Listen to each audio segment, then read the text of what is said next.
출애굽기 20장 17절 말씀을 우리 한 목소리로 이 말씀을 봉독하겠습니다. 내 이웃의 집을 탐내지 말라. 내 이웃의 아내나 그의 남종이나 그의 여종이나 그의 소나 그의 낙이나 물은 내 이웃의 소유를 탐내지 말라. 아멘. 할렐루야. 네, 어떻게 잘 지내셨습니까? 오늘이 2022년 마지막 또 수요일입니다. 네.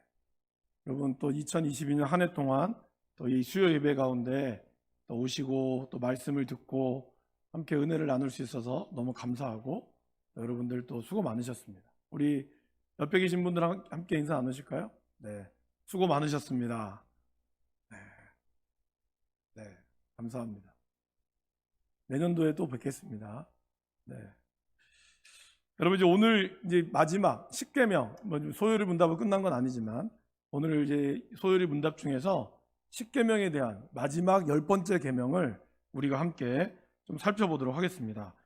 네, 여러분 나눠드린 프린트물 보시고요. 제 10계명은 제가 질문 3개를 드리면 여러분들 그 내용에 맞춰서 한번 같이 읽어보겠습니다.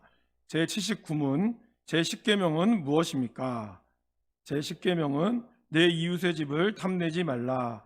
내 이웃의 아내나 그의 남종이나 그의 소나 그의 낙이나 물은 내 이웃의 소유를 탐내지 말라입니다. 그러면 제 80문, 제 10계명이 명하는 것은 무엇입니까? 제 10계명이 명하는 것은 우리 자신의 상황을 충분히 만족하게 여기고 우리의 이웃과 그가 가진 모든 것을 향해 바르고 관대한 마음을 품을 것을 요구합니다. 제 81문, 제 10계명이 금하는 것은 무엇입니까? 제 10계명은 우리 자신의 상태를 만족하게 여기지 않는 것을, 우리 이웃의 물건을 시기하거나 배 아파하는 것을, 그리고 이웃이 가진 어떤 물건에 대해서든 과도하게 행동하거나 애착하는 것을 금합니다. 10번째 계명의 가장 큰 핵심은 무엇입니까? 바로 사람의 마음, 탐심을 얘기하는 것입니다. 여러분 6계명, 7계명, 8계명, 9계명 6계명은 살인하지 말라, 7계명은 간음하지 말라, 8계명은 도둑질하지 말라, 9계명은 내 이웃에 대하여 거짓 증언하지 말라. 이것의 핵심은 행위에 좀 초점을 맞춰 있었습니다. 물론 우리가 그 안에 있는 숨겨진 마음들을 다 봤지만 일반적으로는 행위에 초점을 맞춰져 있죠. 그럼 10계명은 마지막 10번째 계명은 이 탐심이라는 거 안에 뭐가 들어있을까요? 마음, 그 존재에 대한 부분이 담겨져 있습니다. 그리고 이 10계명은 결국 이 1계명과 10계명, 1계명은 나 외에 다른 신을 내게 두지 말라 이거죠. 그리고 10번째 계명은 탐심입니다. 결국 하나님보다 내 마음에 더 앞에 두는 것, 그리고 탐심하는 것, 이것이 1계명과 10계명 가운데 딱 둘러싸고 있다는 거예요. 그리고 이 안에 2계명부터 9계명까지가 나와 있어요. 그러니까 10계명도 마지막이라고 할 수 있는 10번째 계명도 결국 우리의 마음이 어디로 향해 있어야 되느냐, 그거에 대한 결론이라고 할 수가 있다는 것입니다. 그럼 이 마음이 왜 중요할까요? 오늘 야고보서 1장 15절의 말씀에 나오는 것처럼 욕심이 잉태한 즉 죄를 낳고 죄가 장성한 즉 사망을 낳는다라고 얘기하고 있습니다. 다윗의 예를 들어보면 사무엘하 11장에서 다윗이 처음에 밧세바를 보고 어떻게 했죠? 탐심을 품은 거죠. 그 아내를 내가 좀 갖고 싶다, 가지고 싶다. 그래서 그것에 대해서 도둑질한 거죠. 신하를 시켜서 아내를 데리고 오게 했고, 그런 다음에 어떻게 했죠? 간음을 했죠. 그리고 어떻게 했습니까? 우리아를 불러서 어떻게 연결 지으려고 했지만 결국 그 아내는 우리아를 최종적으로는 죽여버렸죠. 그리고 그것 가운데는 거짓 증언이 있었죠. 전쟁 가운데는 누구나 죽을 수 있다. 우리아를 사지로 몰아놓고 자기네들 팀들만 싹 빼놓은 다음에 우리아를 죽여놓고 나서 전쟁 가운데는 충분히 누구든지 죽일 수 있다, 죽을 수 있다. 그런 것처럼 거기에 패배한 요압과 그 장수들을 위로했습니다. 그런 모든 거짓 증인이 결국 어디서부터 시작한 겁니까? 탐심으로부터 시작했다는 거예요. 결국 이 탐심으로부터 시작한 모든 죄가 6계명, 7계명, 8계명, 9계명을 다 어기게 되는 그러한 모습으로 나타났다라는 것입니다. 그러기에 야고보서 1장 15절에 나오는 것처럼 욕심이 잉태한즉 죄를 낳고 죄가 장성한즉 사망을 낳는다라고 이야기하고 있다는 것이죠. 혹시 여러분 영화를 좀 좋아하십니까? 저는 개인적으로 영화를 좀 많이 좋아하는 편인데, 그 중에 최근에는 이제 아바타라고 하는 영화가 또 나왔지만 제가 보지는 못했습니다. 근데 이제 지금으로부터 한 21년 전에 나왔던 아주 대작이 있습니다. 혹시 반지의 제왕 영화 보셨습니까? 2001년도, 2002년도, 2003년도 12월 24일, 25일에 개봉한 영화예요. 이미 영화는 3편을 다 찍어놨는데 좀 더 좀 뭔가 극적인 효과를 내기 위해서 일부러 크리스마스 때 이 영화를 냈습니다. 그래서 이 영화를 제가 송구영재매가 아니라 온라이트 하고 성탄 예배 드리고 그리고 잠도 안 자고 그 밤에 그 영화를 봤거든요. 근데 그렇게 피곤함에도 그 영화 3편을 볼 때마다 한 번도 자질 않았어요. 굉장한 명작입니다.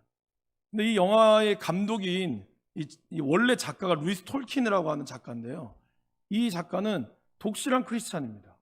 그리고 제가 설교 때도 몇 번 언급했고 아마 여러분도 한 번 이상은 들어보셨을 C.S. 루이스라고 하는 이 기독교 변증학자죠. 원래는 무신론자였다가 이 사람이 하나님을 믿는 굉장한 이 크리스찬으로 바뀌었죠. 근데 이 바뀌었을 때 영향을 끼친 사람이 누구냐면 바로 이 루이스 톨킨이라고 하는 아주 중요한 이 절친이죠. 근데 이 반지의 제왕의 내용이 엄청 길지만 가장 큰 핵심은 뭐였냐면 이 반지를 차지하는 자가 세계를 소유하는 거죠. 그래서 근데 이 반지는 결국 절대 악을 상징합니다. 이 반지는 우리의 욕망을 상징해요. 그래서 이 반지를 결국에는 화산 이 불에다가 없애야 되는 거예요. 없애는 여정을 3부작에 걸쳐서 매 영화마다 거의 2시간에 걸친 그러한 대장정의 영화를 만든 것이 바로 이 반지의 제왕입니다. 근데 이 반지를 누가 그러면은 그 마지막에 던질까? 그 사람이 중요하잖아요. 사실 거기에 있는 간달프라고 하는 위대한 마법사라든지 그 사람도 자기가 이 반지를 가질 수가 없어요. 왜냐하면 자기도 이 반지를 가지면 절대 욕망이 생긴다는 거죠. 그래서 이제 선정한 것이 난장이, 프로도라고 호빗 족이라고 하는 아주 난장이족을 선정을 해서 그들에게 이 반지를 없애는 엄명을 합니다. 그리고 이제 그 반지를 같이 가는 사람이 누구냐면 여러분 그 광고 같은 거 많이 들어보셨죠? My pleasure 하는 나의 기쁨이라고 하는 이 스미골 골룸이라고 하는 아주 대머리 빡빡에다가 아주 난장이 같은 그 사람이 원래 반지의 주인이었다가 반지를 빼앗기죠. 근데 그 안에 이제 이중 인격이 있는 거죠. 어쨌든 그렇게 되다가 호빗 쪽이 마지막 우여곡절 끝에 그 반지를 불태우는 곳에 갔어요. 근데 거기서 반전이 일어납니다. 그러니까 왜 호빗 쪽을 선택했냐면 모든 인간들이 봤을 때 호빗 쪽은 평화롭고 욕심이 없는 그런 사람이었기 때문에 그렇다는 거예요. 근데 마지막에 이 호빗 쪽인 프로도, 주인공인 프로도가 반지를 넣기만 하는 그 상황에서 어떻게 됐냐면은 자기가 그 반지를 끼려고 하는, 그러니까 마지막 순간에 자기 안에 이런 욕망이 생기는 거예요. 그리고 이 반지를 낍니다. 끼는데 이 마지막에 그 아까 했던 스미골이라고 하는 그 개가 얘를 물어버리죠. 물어버려서 손가락이 잘리고, 그리고 그 반지를 불에 타고 들어가는 그 불구덩이에 들어가면서, 그 뜨거운 불구덩이에 들어가면서도 자기가 마지막에 반지를 소유했다는 기쁨으로 불구덩이에 뛰어 들어가서 결국에는 사라지고 없어집니다. 그리고 그 악이 이제 그 반지가 없어짐으로 다 태워나가는 거예요. 그러니까 영화는 그런 판타지 영화지만 사실 그 영화가 담고 있는 내용은 바로 그거라는 거예요. 인간이 가지고 있는 욕망, 절대 반지를 누리면 이 반지가 오는 저기의 절대적인 권력, 이거를 소유한다는 인간의 마음에 욕망을 담고 있어요. 그래서 이 반지를 소유하고자 하는 사람이 누구냐? 여러분, 반지를 소유하고자 하는 사람들의 그 동기를 보면요, 다 이해할 만해요. 어떤 사람은 왕이었어요. 자기 나라가 지금 너무나 어려웠고, 그래서 이 반지를 가지기만 하면 자기 나라가 다시 부흥할 수 있는 거예요. 그러니까 이 부흥을 위해서 내가 이 반지가 필요한 거예요. 어떻게 보면 저와 여러분들이 가지고 있는 욕망, 그러니까 성경은 욕망 자체를 막지 않습니다. 여러분 오늘 말씀에도 보십시오. 집을 탐내지 말라고 했나요? 아니에요. 아내를 탐내지 말라고 했나요? 아니에요. 소유를 탐내지 말라고 했나요? 아니에요. 그 앞에 뭐가 붙죠? 내 이웃. 그러니까 결국 우리의 탐심이 어디로부터 나오느냐? 그것은 곧 다른 사람으로부터의 비교로부터 나온다는 거예요. 결국 우리의 탐심이 그냥 나 혼자 내가 누렸을 때는 문제가 없었는데 어느 날 나는 이렇게 살고 있는데 갑자기 나와 같은 친구인 사람이 딱 왔는데 이것 봐라. 나보다 좋은 차를 샀네. 여기서 문제가 생기는 거예요. 분명히 고등학교 때는 찌질이었던 친구인데 갑자기 딱 나타나서 나보다 잘생긴 남편을 딱 두고 나보다 집도 좋은 데 살고 있네. 거기서부터 우리의 문제가 시작되는 거 아닙니까?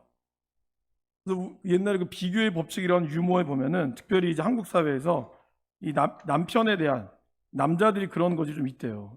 우리 교회 분들은 아닌 것 같은데 우리나라 남편들이 가장 싫어하는 남자는 누굴까요? 정답은 이웃집 남자랍니다.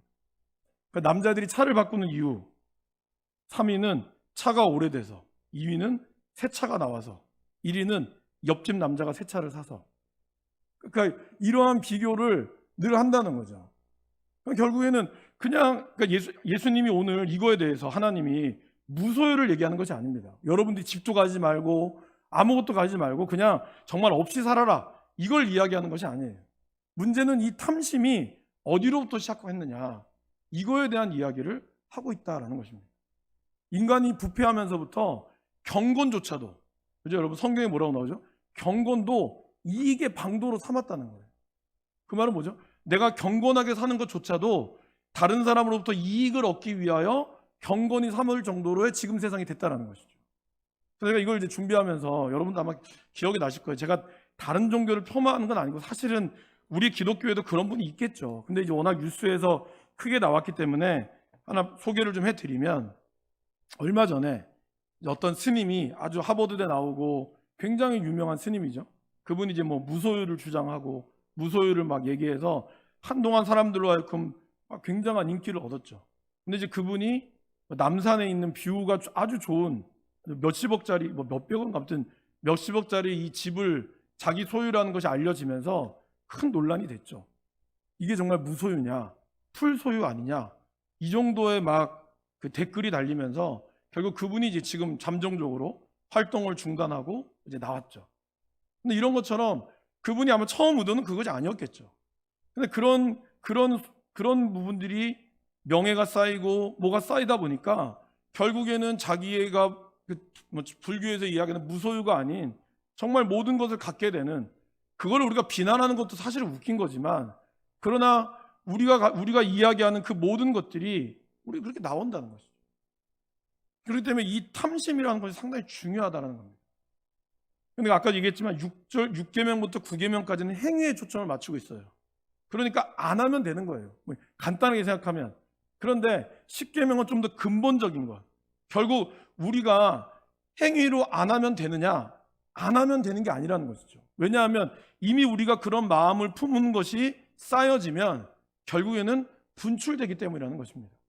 그래서 오늘 여러분들이 가지고 있는 프린트물에 메시지 성경, 우리말 성경 누가복음 6장 45절과 메시지 성경 6장 45절 말씀을 같이 한번 읽어볼까요? 선한 사람은 마음에 선한 것을 두었다가 선한 것을 내놓고, 악한 사람은 마음속에 악한 것을 두었다가 악한 것을 내놓는다. 사람은 마음에 가득 찬 것을 입으로 말하는 법이다. 결국에는 표현할 수밖에 없다는 거예요. 가득 차면. 그리고 메시지 성경에는 뭐라고 나오죠?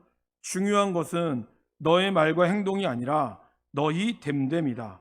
참된 말과 행동은 너희의 참된 존재에서 흘러 넘치는 것이다. 그러니까 결국 뭘 얘기하는 거죠?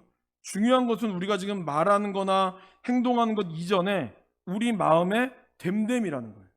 내가 내 마음에 어떤 것을 하게 되면 참된 말과 행동은 우리의 참된 존재의 결국에는 흘러 넘치게 되어 있다는 거예요. 그래서 예수님도 뭘 얘기했죠? 저 사람을 보고 음욕을 품는 자마다 이미 간음이 시작됐다고.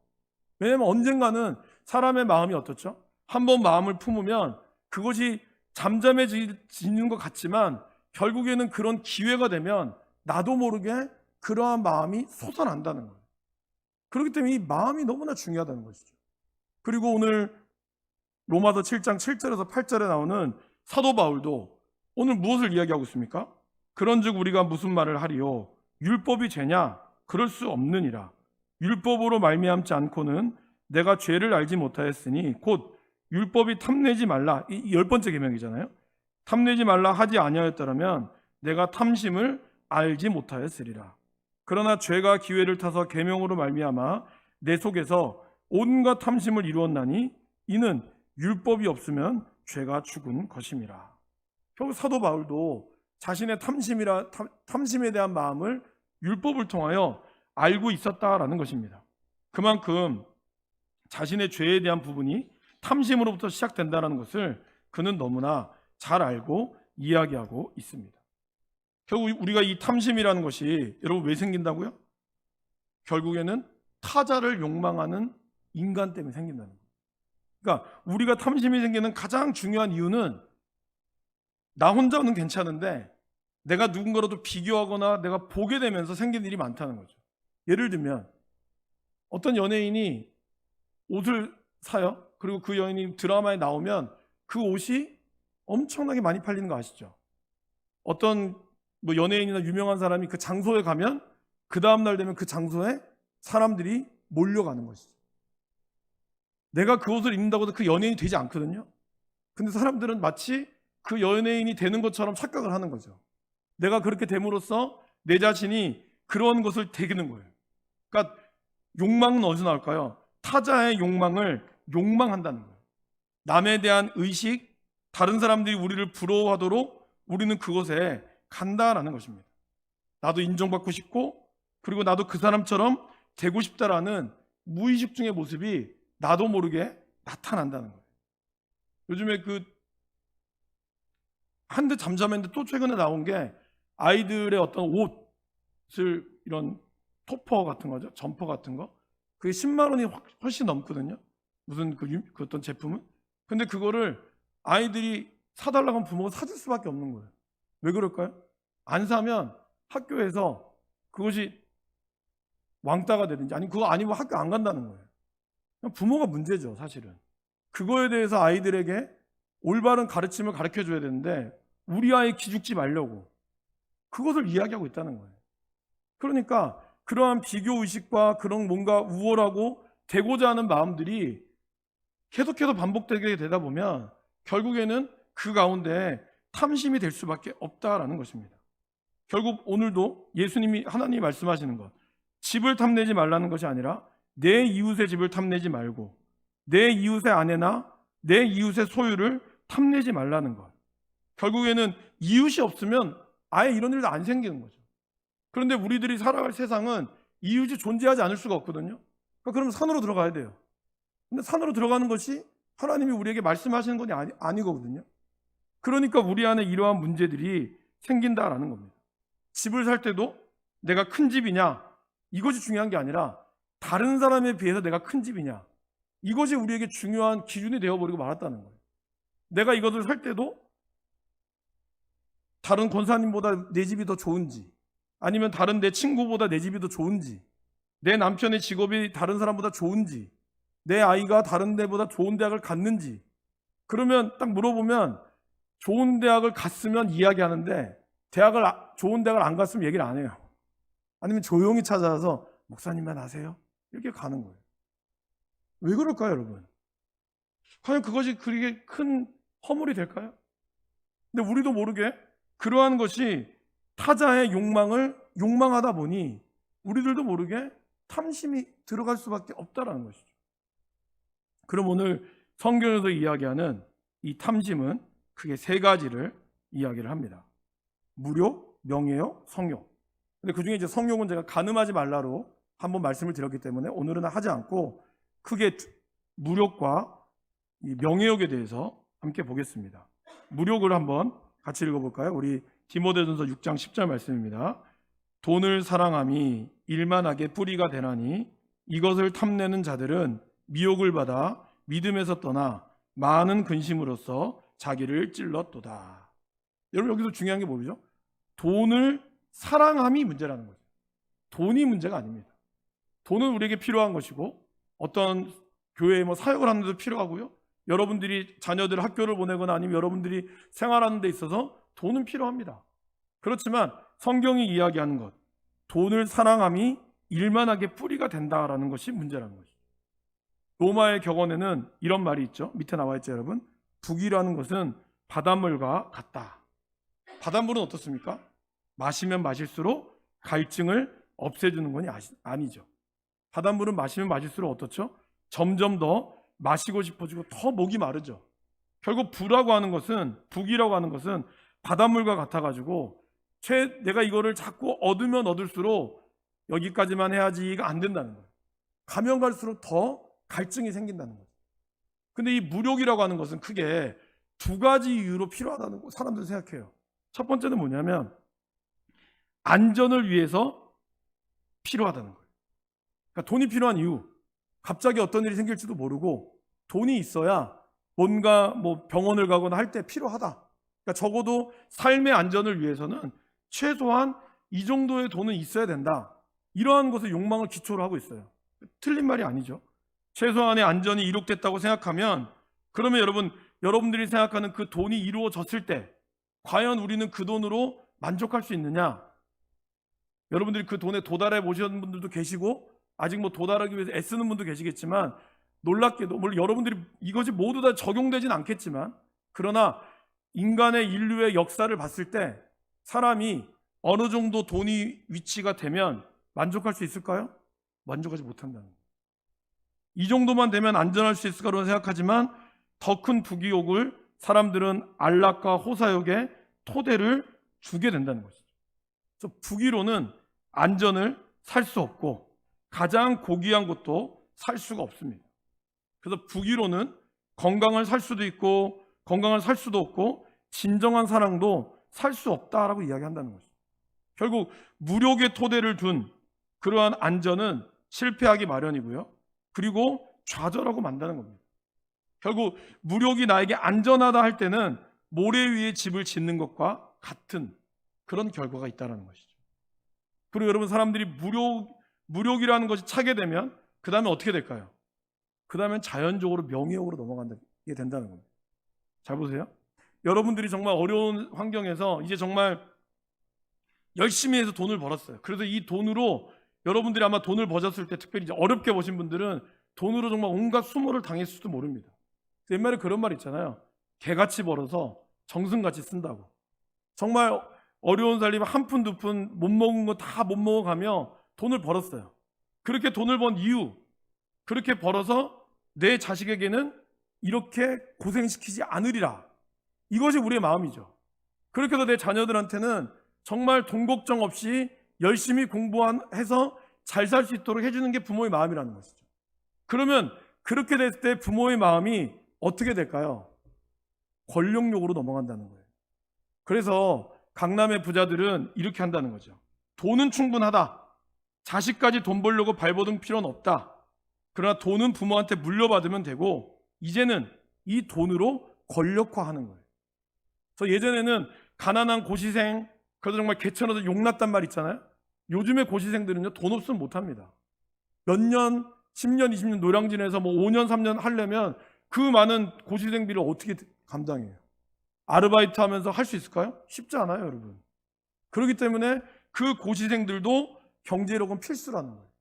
그래서 어떤 책에 읽어보니까 대치동에서 신림동까지 그 말을 하더라고요. 대치동은 돈 많은 부모집을 얘기하는 거고 신림동은 노량진에 있는 신림동, 고시촌을 이야기하는 겁니다. 그래서 거기서 뭐 변호사가 되기 위해서, 검사가 되기 위해서, 판사가 되기 위해서, 의사가 되기 위해서 다 몰리는 거죠. 근데 이렇게 하려면 적어도 재수, 3수, 4수는 각오하려면 거기에 들어가는 수천만 원의 돈이 대치동에 있는 돈이 신림동으로 몰려가고 그러면 돈으로 결국 그 사람들은 되는 거예요. 그러니까 웬만한 요즘에 뭐 검사, 판사, 변호사들 돈 없어서 예전처럼 뭐 붙지 않아요. 그러니까 돈이 돈을 낳고 돈이 돈을 낳으니까 열심히 정말 어렵게 벌어서 땅 사고 대치동의 부자들이 자기 자식들은 변호사, 판사 시켜가지고 돈은 부족하지 않으니까 그 돈으로 하도록 간다는 거예요. 결국 돈으로 권력욕, 명예욕까지 사람들이 같이 갖는. 그리고 그러한 명예욕까지 얻으면 뭐가 될까요? 결국에는 성욕으로 가는 거예요. 그래서 리차드 포스터가 지은 책, 돈, 섹스, 권력이라는 책에 보면 그러한 어떤 흐름들을 아주 잘 사람들의 마음을 있습니다. 없을 때는 열심히 돈 벌어야죠. 바람 필 여유가 어디 있어요. 근데 이제 돈이 벌리게 되고 여유가 좀 생기게 되면 그때부터 돈을 낳게 되잖아요. 그러면 그때부터 뭐가 생기죠? 다른 것들에 대해서 뭔가 좀 장을 차지해 보려고 하고 어느 기관장이라도 이름이라도 얹혀보고 싶은 거죠. 뭐 하다못해 무슨 동의원이라도 아니면 뭐 구의원이라도 그렇게 해서 올라가는 거예요. 그렇게 해서 국회의원 되고 그러면 그때부터 또 사람들이 오게 된다는 거죠. 이러한 흐름들을 사람들은 가지고 있다는 겁니다. 그래서 명예욕은 뭡니까? 신분과 지위에 대한 욕심이죠. 여러분 민수기 12장 2절 말씀 같이 한번 읽어보실까요? 그들이 이르되 여호와께서 모세와만 말씀하셨느냐 우리와도 말씀하지 아니하셨느냐 하매 여호와께서 이 말을 들으셨더라. 보세요. 이제 민수기쯤 되니까 십계명도 받고 이들이 뭔가 좀 그 하나님 말씀도 얻게 되고 이렇게 되면서 이제 모세가 영적으로 리더십 가운데 반기를 들기 시작하는 거예요. 뭐라고 반기 들고 있죠? 야, 여호와께서 너한테만 이야기했어? 우리한테도 이야기했어. 그 얘기를 하고 있는 거예요. 16장 3절도 보세요. 그들이 모여서 모세와 아론을 거슬러 그들에게 이르되 너희가 분수가 지나도다. 회중이 성도들이 다 거룩하고 여호와께서 그들 중에 계시는데 어떻게 너희가 모세와 아론만 여호와의 총회 위에서 스스로 높이려고 하느냐? 왜 너희만 거룩한 척해? 우리도 거룩해. 이 말이 있다는 것이죠. 저는 이것을 참 학교에도 좀 적용이 되더라고요.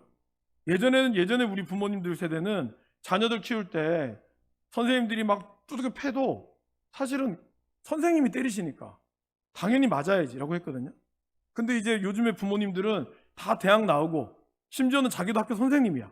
그러니까 학교 선생님이 자기 아이를 때리면 들고 가는 거예요. 당신이 뭔데 내 아들 때리냐고. 그러니까 아이러니한 거죠. 선생님을 세워놓고 선생님은 완전히 그냥 꽂아놓은 보릿자루밖에 안 되는 거예요. 선생의 권위가 없는 거죠. 목회자도 마찬가지고 이런 권위들이 무너져 내려가는 거죠. 그 이유는 뭘까요? 명예욕 때문이라는 거죠. 우리도 모르는 명예욕. 그건 아니라고 할지 모르지만 우리들 가운데 내가 선생님이라도 너보단 잘 가르치겠다. 이제 그래봤자 이제 갓 졸업한 25살 되는 초임 초등학교 선생님, 중학교 선생님 뭘 알겠냐? 나는 대학원까지 나왔는데 그러한 우리 가운데 명예욕이 내 자식을 건드렸을 때 분노가 나오는 거예요. 겸손하지 못한 거죠. 교만한 거죠. 그러니까 선생님이 선생님을 인정하지 못하고 이러한 모든 것들이 궁극적으로 보면요. 명예욕이 있는 거예요. 자기 자신이 높아지려고 하는 이러한 모습은 어디에도 나옵니까? 예수님의 제자들에도 나온다는 거죠. 그래서 마태복음 20장 22절에 보면 예수께서 대답하여 이르시되 너희는 너희가 구하는 것을 알지 못하는도다. 내가 마시려는 잔을 너희가 마실 수 있느냐? 그들이 말하되 할 수 있나이다. 이르시되 너희가 과연 내 잔을 마시려니와 내 좌우편에 앉은 것은 내가 주는 것이 아니라 내 아버지께서 누구를 위하여 예비하셨든지 그들이 얻을 것임이니라. 원래 이 말씀의 앞에는 뭘까요? 어머니께서 예수님 하나님 예수님 왕이 되시면 하나는 내 아들을 좌편에 하나는 우편에 좀 앉혀주세요. 그 말이었거든요. 그러니까 예수님이 이 말을 한 거예요. 그리고 나서 예수님이 20장 27절 28절 너희 중에 누구든지 같이 한번 읽어보실까요? 너희 중에 누구든지 으뜸이 되고자 하는 자는 너희의 종이 되어야 하리라. 인자가 온 곳은 섬김을 받으려 함이 아니라 도리어 섬기려 하고 자기 목숨을 많은 사람의 대속물로 주려 함이니라. 근데 여러분 이 이야기를 하고 나서 제자들이 반응이 어땠을까요? 매우 기분 나빠했어요. 왜 그럴까요? 내가 먼저 이야기했어야 되는데 어머니가 먼저 얘기했다는 거예요. 그러니까 사람들이 명예욕은 있으니까 의무는 감당하지 않으면서 권리와 욕심만을 찾으려 한다는 거죠. 뭔가 좀 돈이 좀 있다고, 내가 좀 학교에도 좀 아니면 내가 좀 학벌도 좋다고, 그런 모습들이 교회 안에서도 나올 때가 있다는 거예요. 안타깝게도. 그러면서 자기가 감당해야 될 그러한 직분과 삶의 모습은 없으면서 정작 누리고자 하는 것만 있다 보니 교회 안에서 이런 분열이 생기는 거죠. 결국 초대교회도 한참 은혜로웠다가 과부들의 구제의 문제를 또 따지기 시작했잖아요.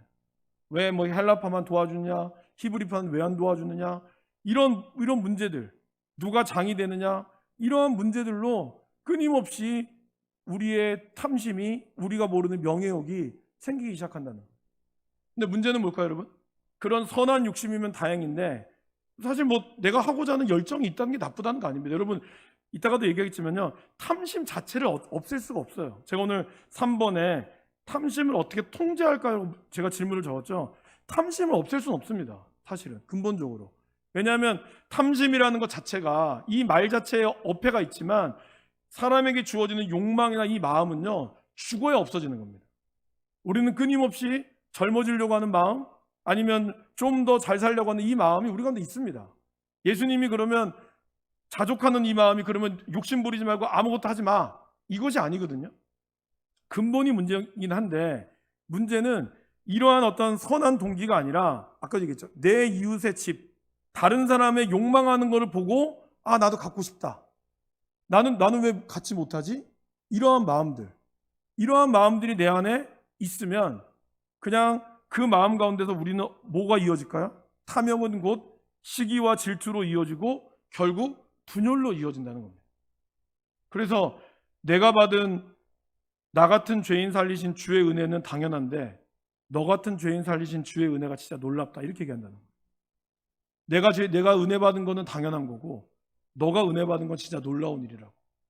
말이 안 되는 거거든요. 근데 우리는 그렇게 생각한다는 거죠. 우리도 모르게 다른 사람과 비교해서 내가 저 사람보다 더 빨리 더 무엇이 먼저 되어야 마치 내가 앞서가는 것처럼 우리는 착각하게 된다는 거죠. 여러분 우리 안에 그런 마음이 없을까요? 교회 안에뿐만 아니라 직장 안에서 이거 없을까요? 교회 안에 어떤 세 가족이 왔는데 너무 이뻐, 너무 이제 열심히 해도 너무 좋아.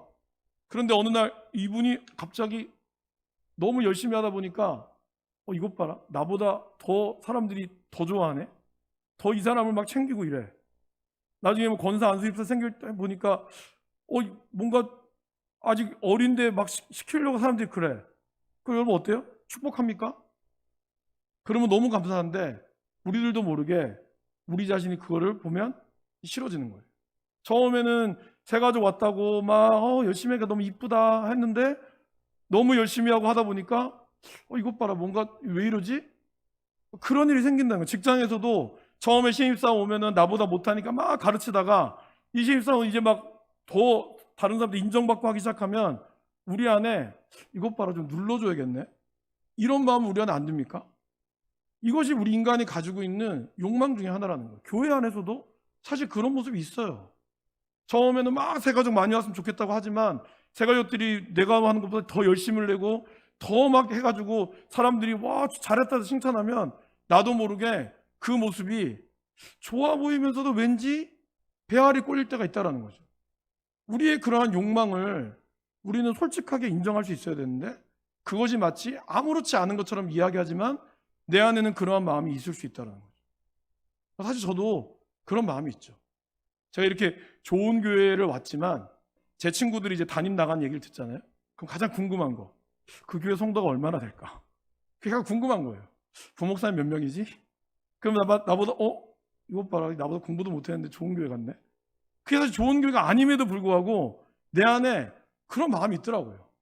그래서 참 제가 저 제자들 보면서 참 재욱이 너도 인간이 덜 됐다, 그런 생각이 진짜 들더라고요. 그래서 뭔가 나보다 조금 이제 규모가 작은 교회 가면 그렇지, 역시 이게 참 정말 사람이 간사하더라고요, 진짜. 그러니까 이런 마음들이 여러분들은 없기를 바라지만 제 마음에 제가 이걸 준비하면서 내 안에도 정말 탐심이 있구나, 그런 마음이 참 들더라고요. 우리 안에 이러한 마음들이 참 어떻게 돼야 될까, 그죠? 이게 참 중요한 거죠. 저도 이제 그러면서 진지하게 고민이 되는 거죠. 교회가 부흥되기를 원한다. 그럼 부흥되기를 원하는 이유가 여러분, 다른 교회에게 우리가 자랑하기 위해서 부흥되기를 원하면 사실 안 된다는 거예요. 그렇잖아요. 우리가 정말 하나님의 복음에 충실해서 하나님이 그래서 정말 사람들을 붙여주고 그래서 우리가 그 사명을 감당할 때 좋은데, 우리 교회가 몇 명이고 그래서 정말 목사님 와서 교회가 부흥됐다, 좋죠, 감사하죠. 근데 이것이 다른 교회랑 비교했을 때 우리가 교세가 커졌다, 이것이 과연 이것이 우리의 주가 되면 저도 그렇고 우리 모두 다가도 그 안에 탐심이 들어갈 수밖에 없다는 거예요. 그래서 우리가 이걸 늘 우리의 마음과 싸워야 한다는 것이죠. 그것이 참 어려운 부분 같아요. 그래서 세 번째, 우리는 탐심을 어떻게 통제해야 될까? 그죠? 아까도 말씀드렸지만요, 근본적으로 탐심 자체, 우리의 정욕이나 욕망을 없앨 수는 없습니다. 하지만 우리는 이것을 지혜롭게 제어해야 한다는 겁니다. 어떻게 제어할 수 있을까요? 가장 큰 전제는 우리 힘으로는 제어할 수 없다는 사실을 솔직히 인정해야 돼요. 그리고 그러한 마음을 하나님 앞에 정직하게 나아가야 한다는 거죠. 그리고 여기에 나오는 교회 공동체가 훈련을 받는 것이 되게 중요하다는 겁니다. 오늘 사도행전 2장 42절 말씀을 같이 한번 읽어보겠습니다. 그들이 사도의 가르침을 받아 서로 교제하고 떡을 떼며 오로지 기도하기를 힘쓰니라. 어떤 학자가 이렇게 이야기했습니다. 여러분들 그 같이 한번 읽어보실까요? 우리의 본능적 탐심과 현대 경제의 특징이라고 할 수 있는 탐욕을 집요하게 부추기는 세력에 맞서려면 교회라는 공동체가 필요합니다. 미래 교회는 성도들을 무장시키고 그리스도인들을 가르쳐 세속적 가치관에 도전하게 하며 세속적 가치관에 대한 해독제 역할을 하는 수단을 가르쳐야 하는 중차대한 과제를 떠맡아야 합니다. 그러니까 교회가 예수 그리스도의 온전한 구원 사건, 이거를 또 이것이 이 중심 아래서 우리가 또 뭘 고민해야 되냐면, 과연 그럼 기독교인은 돈을 어떻게 써야 될까? 우리는 이러한 이 세상에서 바라보는 관점을 어떻게 해야 될까? 다시 얘기하면 이 세계관이 바로 서지 않으면 안 된다는 거죠. 만약에 여러분의 세계관 가운데 예수 잘 믿으면 복 받는다, 맞아요. 근데 이 복의 개념을 예수 잘 믿으면 집도 더 큰 데 살 수 있고, 예수 잘 믿으면 차도 좋은 거 탈 수 있고, 예수 잘 믿어가지고 하나님 복 주셔가지고 우리 자식이 잘 됐다, 이것이 여러분들의 궁극적인 세계관이라면 그 세계관 뜯어 고쳐야 돼요. 그러면 그렇게 되지 않았을 때는 나는 믿음이 없는 걸로 전락해버리고 만다는 거죠. 진정한 세계관은 그게 아니거든요. 근데 그거에 대한 씨름이 늘 우리 가운데 있어야 한다는 거죠. 그러기 위해서는 우리가 사도의 가르침을 받아 서로 믿음 가운데 교제하고 떡을 떼며 오로지 기도하고, 그리고 이제 여기에는 없지만 사도행전 2장에 나오는 내 것을 내 것으로 여기지 않는, 우리가 이따가 보게 되는 4번의 나눔에 대한 부분이 같이 나가야 한다는 것입니다. 그래야 우리가 이러한 탐심하는 우리의 마음 가운데서 나온다라는 것이죠. 여러분 보세요. 바나바가 자기의 재산을 다 팔았어요. 그죠? 그거를 보고 아나니아와 삽비라가 너무 도전을 받은 거야. 좋은 거잖아요. 그 어느 누구도 도전받지 못했거든요. 그래서 사도행전 5장에 보면 아나니아와 삽비라가 바나바의 모습을 보고 너무 도전을 받아 자기도 재산을 팔았거든요. 팔고 나서 보니까 재산이 너무 많은 거예요. 자기가 생각한 것보다. 그러니까 반만 딱 떼어놓고 냈잖아요. 근데 그때 베드로가 뭐라 그러냐면, 이 재산이 원래 내 것이 아닌데 왜 내 것으로 생각하느냐, 그리고 네가 성령을 속였다라고 이야기하고 있다는 거죠. 그러니까 재산 자체를 가지고 있는 것에 대해서 저와 여러분들도, 여러분들이 가지고 있는 이 돈이 누구의 것입니까? 온전히 하나님의 것이라고 인정하십니까? 이게 되지 않으면 우리는 굉장히 이 탐심에 대한 부분이 벗어나기가 쉽지가 않은 거예요. 이런 부분을 우리가 잘 기억할 필요가 있다는 거죠. 근데 이런 모든 것들은 결국에는 교회 공동체 안에서 우리가 말씀 가운데서 계속적으로 훈련을 하고, 교회가 가지고 있는 이러한 세계관들을 우리가 끊임없이 우리 자신을 연단하고 바꿔가고 그런 모습을 보여주어야 한다라는 것입니다. 그러기에 저와 여러분들이 공동체, 남녀 선교회든 구역이든 모임을 할 때 항상 그러한 세계관이나 그런 말들에 대해서도 우리가 늘 기억해야 한다는 것이죠. 말씀에 대한 훈련이 제대로 서 있지 않으면 교회는 다니고 예수는 믿는다고 하지만 정작 우리는 세계와 이 땅에 살아가는 세상 속에서 예수를 믿는 것 같은, 그러니까 예수님을 경건의 이익의 방도로만 생각할 수밖에 없다라는 거죠. 그렇죠?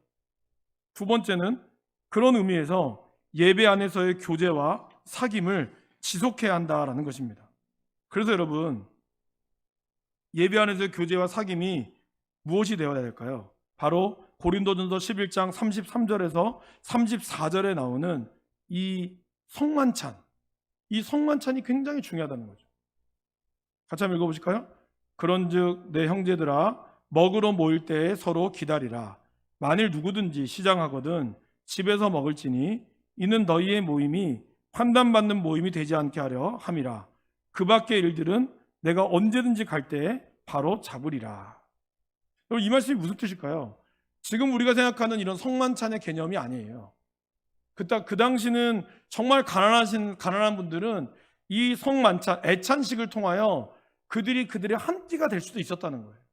그런데 부자들은 이거 하나 먹든 안 먹든 상관없잖아요.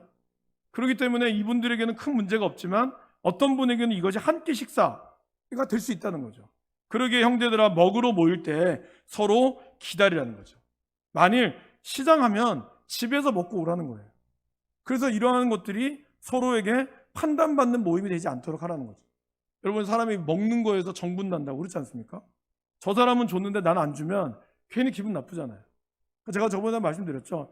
예전의 성만찬은 직접 떡을 뗐단 말이죠. 그럼 제가 떡을 떼서 우리 전남수 권사님한테 드리고, 그 권사님이 떡을 떼서 박태규 집사님이나 차경원 집사님 이렇게 돌아간다는 거죠.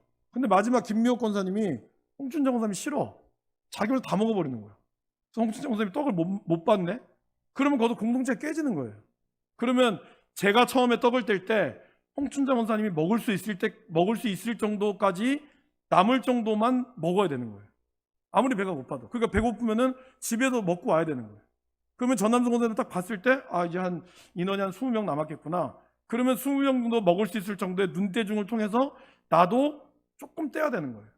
그러면 이제 마지막 김미옥 권사님 먹을 수 있도록 양을 조절해서 딱 떼는 거죠. 그렇게 해서 권사님도 마지막에 딱 먹을 수 있을 정도가 됐을 때 비로소 애찬식이 완성이 되는 거거든요. 그러니까 우리야 지금이야 그냥 개인으로 포도주도 개인으로 마시고 이것도 하지만 예전에는 다 나눠 먹었잖아요. 그렇게 나눴을 때는 다른 사람에 대한 배려가 있어야 한다는 거죠. 근데 내가 지금 저 사람 싫다고, 저 인간한테 주기 싫다고 내가 완전 다 먹어버린다거나, 아니면 나 혼자 이것을 다 먹어버리면 애찬식 자체가 깨지게 되는 거예요. 이러한 교제와 사귐이 지속되는 거. 결국 여기서 얘기하는 성만찬은 우리가 이야기하는 성만찬의 개념을 뛰어넘어서 공동체가 같이 교제하기 위해서 성만찬이 굉장히 중요했다는 거죠.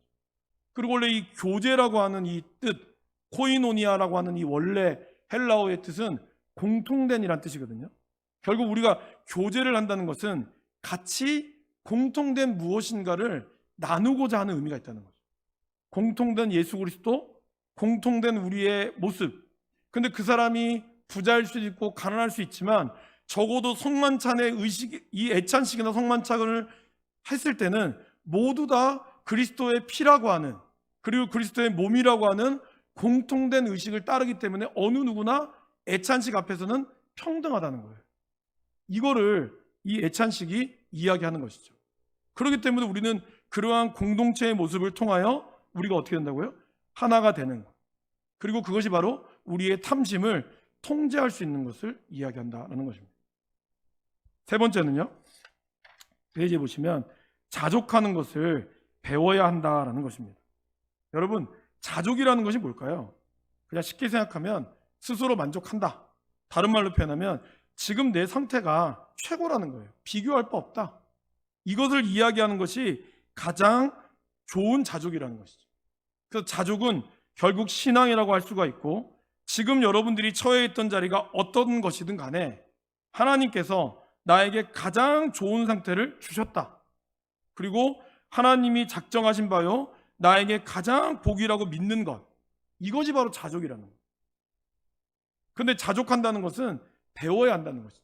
그래서 빌립보서 4장 11절에 사도 바울이 이야기한 바가 뭡니까? 내가 궁핍함으로 말하는 것이 아니라 어떠한 형편에든지 나는 자족하기를 배웠노니. 결국 자족한다는 마음은 내가 스스로 만족할 수 있는데 이 만족을 하나님이 주셨기 때문에 나는 하나님이 주신 그것으로 충분히 만족한다라는 그 마음이 있다라는 것이죠. 그것이 비교되지 않는다는 거예요. 그러니까 아이는 엄마의 젖만 먹으면 돼요. 엄마가 주는 그것만으로 충분히 만족하고 자죠.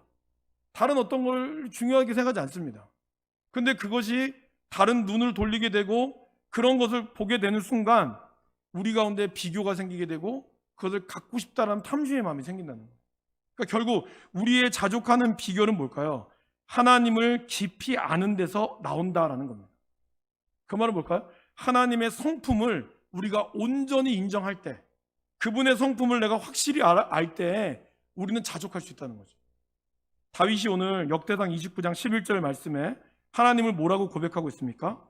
여호와여 위대하심과 권능과 영광과 승리와 위엄이 다 주께 속하였사오니 천지에 있는 것이 다 주의 것이로소이다.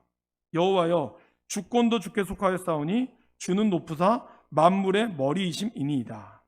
결국에는 뭐죠? 하나님이 모든 것의 주인이기 때문에 하나님이 주시는 지금 나의 상태가 가장 좋다는 걸 알게 되고, 그리고 그 다음에 로마서 8장 28절처럼 하나님을 사랑하는 자고 그 뜻대로 부르심을 입은 자들에게는 모든 것이 합력하여 선을 이루게 된다는 것을 알게 된다는 거예요. 지금 내 상황이 이렇지만 그러나 하나님이 가장 좋은 것을 주시는 그분께서 궁극적으로 선을 이루신다는 확신, 그것은 뭘까요? 하나님을 확신한다는 거예요. 그러게 지금 나의 상황이 다른 사람보다 조금 안 좋을 수 있어도 그러나 하나님이 반드시 나에게 가장 좋은 것을 주겠다, 선을 이루겠다는 그 믿음이 있으면 다른 것에 대해서 우리가 돌아가지 않는다라는 것입니다.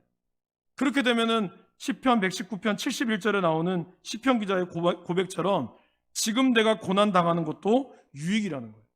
오히려 나는 이 고난을 통해서 내게 주의 율례를 배우게 되었다라고 말씀하고 있다라는 것입니다.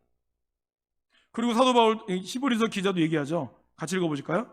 돈을 사랑하지 말고 있는 바를 족한 줄로 알아. 그가 친히 말씀하시기를 내가 결코 너를 버리지 아니하고 너희를 떠나지 아니하리라 하셨느니라.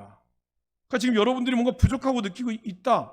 그렇다면 그것은 하나님에 대한 믿음을 다시 한번 점검해 봐야 돼요. 왜냐하면 하나님은 결코 우리를 버리지 않고 우리를 떠나지 않고 나의 필요의 모든 것을 알고 계시거든요. 근데 마치 하나님이 모르시나? 나의 이런 상황을 왜 모를까? 왜 나는 지금 이렇게 살아야 되지? 내 안에 있는 가진 것보다 갖지 못한 것에 대해서 더 욕망하고 있다는 거죠. 근데 내가 갖지 못한 것에 대한 그 이유는 무엇입니까, 여러분? 다른 사람보다 갖지 못한다는 내 마음이 더 큰 거 아닙니까? 거기서 문제가 나오기 시작한다는 거예요. 내가 갖지 못했다는 그 기준이 어디에 있냐는 거죠. 결국 타인의 욕망에 대한 나의 욕망 때문에 그렇다는 거예요. 그러니까 자꾸 다른 사람이 뭘 가졌나, 다른 사람은 어떤 걸 가졌나에 신경을 쓰게 된다는 거죠.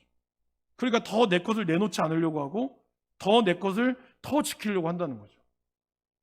아니, 나보다 돈 많은 사람이 도와줘야지. 나는 뭐 내 먹고 살기도 힘들다고. 도와줄 사람 돈 많은 사람이 도와줘야지. 장로님이 도와줘야지. 권사님이 도와줘야지. 이렇게 이야기하고 있다는 거예요. 여러분, 그것이 왜 그런 말이 나올까요? 그것은 결국 다른 사람에 비해서 내가 적겠다고 생각하기 때문에 그렇다는 거예요. 그러나 지금 내가 있는 바를 족한 줄 알고 그 안에서 내가 도움 줄 수 있는 마음을 가진다면 우리는 얼마든지 도와줄 수 있거든요. 결국 4절에 나오는 것처럼 나눔을 힘써야 합니다라는 것이 중요하다는 겁니다. 우리가 탐심을 이기려면 디모데전서 6장 17절 19절에 이 세대의 부한자들을 명하여, 사실 이거 부자들에게 이야기한 거거든요. 마음을 높이지 말고 정함이 없는 재물에 소망을 두지 말고 오직 우리에게 모든 것을 구히 주사 누리게 하시는 하나님께 두며 선을 행하고 선한 사업을 많이 하고 나누어 주기를 좋아하며 너그러운 자가 되게 하라. 이것이 장래의 자기를 위하여 좋은 터를 쌓아 참된 생명을 취하는 것이니라. 이렇게 이야기하고 있다는 것이죠. 결국 우리 가운데 있는 그러한 마음들, 그죠? 부한 자들에게 마음을 높이지 말고 정함이 없는 재물에 소망을 두지 말라는 거예요. 여러분, 그 강남에는 개포동이 있고요, 대치동이 있죠. 개포동도 강남입니다. 개포동 사람들이 약 한 10억 정도의 자산을 소유하고 있는 분들이 꽤 많아요. 예전에 또 그 강남 동산교회에서 사역했던 목사님 얘기인데, 그럼에도 불구하고 개포동에 있는 그분들은 자신들이 중상층이라고 생각하지 않는데, 왜? 대치동 사람에 비하면 자기 재산은 아무것도 아니에요. 그 사람들은 100억을 소유하고 있는데 나는 10억을 소유하고 있기 때문에 자기는 가난하다고 여기는 거예요. 그러니까 늘 만족함이 없죠. 우리들의 부에 대한 기준도 그렇게 부에 대한 기준을 얘기하면 우리들은 여전히 가난할 수밖에 없는 거예요. 집 한 채 있는데 다른 사람은 집 두 채 있으니까 집 한 채 있는 나는 가난한 거예요. 나는 세 채 있지만 다른 사람은 10채 있으니까 나는 가난한 거예요. 이것이 지금 우리가 가지고 있는 부의 기준이라면 우리는 어떠한 것도 나눌 수가 없다는 거죠. 그러나 성경은 우리가 마음을 높일 때 정함이 없는 재물에 소망을 두지 말라라고 이야기하시죠. 오히려 후히 주사 하나님께 두며 선을 행하고 선한 사업을 많이 하라고 이야기합니다. 그리고 히브리서 13장 16절 말씀에 보면 오직 선을 행함과 서로 나누어 주기를 잊지 말라. 하나님은 이 같은 제사를 기뻐한다라고 이야기하고 있다는 것입니다. 결국 우리가 기뻐해야 될 것은 무엇입니까? 하나님 앞에 나눠주는, 우리가 늘 예배 드린다고 하지만 선을 행하고 나눠주기를 잊어버리면 우리의 예배는 하나님이 기뻐하는 예배가 아니라고 히브리서 기자는 극단적으로 우리에게 이야기하고 있습니다. 자, 이제 결론을 내리겠습니다. 세상에 대한 욕망, 여러분, 사람은요 결국 어디에 내 주인이 두느냐에 대한 싸움이에요. 결코 무소유로서 우리는 살아갈 수 없어요. 그렇기 때문에 여러분들의 욕망이 끊임없이 어디로 휩싸이냐에 따라 달라진다는 거죠. 윤리학자인 임성빈 교수님이 그런 말을 하셨습니다. 소비 문화적 욕망이라는 것은 특정한 물질 자체에 대한 집착이 아니라 욕망하는 기쁨 그 자체라는 거예요. 그러니까 무슨 말이냐면 내가 이것을 너무 사고 싶었어요. 이것만 사면 원이 없을 것 같아. 샀어요. 그러면 여러분 이것만 사면 원이 없는 게 얼마나 갈까요? 일주일 갈까요? 1년 갈까요? 아니요. 사는 순간 없어질 수도 있어요. 왜냐하면 사는 순간 이건 신상이 아니거든. 신상이라고 샀지만 돈 돌아가면 신상은 아니에요. 구상이 되는 거예요. 그러면 또 우리는 욕망하게 된다는 거죠. 그러니까 사람이 어떤 물건에 대한 욕망, 내가 이 물건을 정말 사고 싶다. 그래서 이 물건에 대한 욕망 같지만 그 안에는 욕망 자체에 대한 욕망이 우리 가운데 있다는 거예요. 근데 여러분, 하나님은 무한하시기 때문에 하나님의 사랑과 물질의 욕망은 동일할 때가 있어요. 왜냐하면 물질에 대한 욕망도 무한하거든요. 그렇기 때문에 하나님에 대한 욕망으로 우리가 갈망이 바뀌지 않으면 물질에 대한 욕망으로 갈 수밖에 없다는 거예요. 그러니까 결국 예수님이 얘기했잖아요. 너희가 물질이냐 하나님이냐 둘 중에 하나를 택하라고. 그 말은 뭐예요? 인간은 결국 물질 아니면 하나님 둘 중에 하나밖에 택할 수밖에 없는 존재라는 거예요. 양다리 걸치면 결국 하나님이 아닌 거예요. 냉정하게 얘기했을 때. 그런데 놀라운 사실은 무한하신 하나님을 갈망하면 갈망할수록 여러분들에겐 기쁨이 넘치겠지만 물질에 대한 욕망을 갈망하면 갈망할수록 그래서 끊임없는 쇼핑과 여러분들이 눈으로 쇼핑하든 뭘로 쇼핑하든 그렇게 되면 될수록 우리들은 더욱더 갈증이 날 수밖에 없어요. 그리고 결국 그것은 내가 갖지 못했을 때의 스트레스, 그리고 그것은 나로 하여금 내 육체적, 정신적 건강을 잃어버리게 만든다는 거죠. 그리고 결국 그것은 나로 하여금 탐심의 죄를 짓게 만든다는 거예요. 그것이 이 결론이 이야기하는 이야기입니다. 그럼 여러분 이렇게 얘기할 수 있죠. 사람이라면 어쩔 수 없지 않습니까? 여러분 우리가 그 말을 되게 조심하셔야 돼요. 무의식적으로 튀어나오는 욕망은 어쩔 수 없는 거 아니냐. 사람이 본성이 그런데 어떡하느냐. 그렇게 이야기하면 안 된다는 거죠. 왜? 에베소서 4장 21절로 24절 말씀 보세요. 오늘 여기 PPT에 있죠. 진리가 예수 안에 있는 것 같이 너희가 참으로 그에게서 듣고 또한 그 안에서 가르침을 받았을진데 너희는 유혹의 욕심을 따라 썩어져가는 구습을 따르는 옛사람을 벗어버리고 오직 너희의 심령이 새롭게 되어 하나님을 따라 의와 진리의 거룩함으로 지으심을 받은 새 사람을 입으라. 그러니까 예수님은, 사도 바울은 뭘 얘기해요? 온전히 다 벗어버리고 이 위에 껴입지 말라는 거예요. 여러분들이 이런 지금 구습을 입고 있는데 거기다가 새 옷 입으면 겉에서 볼 때는 새 옷이죠. 그러나 한꺼풀 벗기면 여전히 우리 안에 옷이 있는 거예요. 그럼 어떻게 해야 돼요? 이 옷을 완전히 벗어버려야 되는 거예요. 벗어버리고 결단해야 되고 그러한 모든 욕망들 앞에서 하나님 앞에 맡기고 나아가야 한다는 것이죠. 그렇기 때문에 우리가 온 마음으로 온 영혼과 뜻과 다해 사랑한다면 얼마든지 그리스도 안에서 욕심을 벗어 던지고 새 사람을 입을 수 있습니다. 하나님이 말씀하셨기 때문에, 성령께서 우리를 돕기 때문에, 그리고 하나님의 사랑을 경험하지 않고는, 하나님을 향한 사랑이 없이는 우리는 결코 금지된 욕망을 이길 수 없습니다. 여러분들이 눈에 보이지 않는다고 해서 하나님이 모르는 것이 아니죠. 저 안에도 마찬가지고. 그리고 이러한 사랑은 우리는 인간적인 노력으로 하려고 합니다. 때론 철학, 아니면 종교, 그것도 정말 열심히 기도하면 사라질 것 같지만 사라지기 어려워요. 때로는 요가, 명상, 참선, 이런 것으로 욕망을 극복하려고 했다가 끊임없이 실패하고 죄책감에 빠지는 거죠. 그러다가 나중에는 에이, 어쩔 수 없는가 보다, 그냥 이렇게 해서 안 하지, 좀 덜 하지 뭐, 이거로 간다는 거예요. 그러나 우리가 핵심의 복음의 핵심, 바로 그리스도의 십자가의 복음, 그리스도 안에서의 진정한 그 능력을 우리가 정말 신뢰하고 주님의 말씀을 온전히 깨닫기를 간절히 사모한다면, 하나님은 이러한 모든 욕망으로부터 십자가 안에서와 그 사랑 안에서는 우리는 탐욕을 이길 수 있는 존재로적 힘을 얻을 수 있다는 거예요. 늘 업앤다운이 되겠지만 그래도 우리는 이겨낼 수 있는 힘을 더 많이 얻을 수 있다는 겁니다. 여러분, 불가능할 거라고 생각하시면 안 됩니다. 그건 여러분의 생각이시죠. 여러분이 하나님을 의지하지 않기 때문에 불가능할 거라고 생각하는 거예요. 물론 맞습니다. 내 힘으로는 도저히 불가능해요. 저도 마찬가지고. 그러나 그렇기 때문에 우리는 끊임없이 하나님의 말씀 앞에 서야 되는 것이고, 그리고 하나님의 말씀에 순종하려고 해야 되는 거죠. 어떤 거는 내가 순종할 수 있는 건 순종하고, 순종할 수 없는 거는 인간이기 때문에 어쩔 수 없다, 이렇게 여러분들 면피하면 안 돼요. 정직해야죠. 그럴 때 우리는 이것들을 이겨낼 수 있다는 것입니다. 사랑하는 여러분, 이 십계명이 주는 이 마지막 계명, 결국에는 하나님을 내 앞에 두지 않고 탐심하지 않는 것, 늘 우리 마음을 새롭게 하시는 하나님, 그 하나님을 온전히 의지할 수 있기를 바랍니다. 그 십자가의 복음 아래 우리가 내려간다면 하나님께서 그것을 이길 수 있도록, 이기도록 하나님 허락하신다는 것. 그러한 욕망이 완전 사라지진 않을 겁니다. 맞습니다.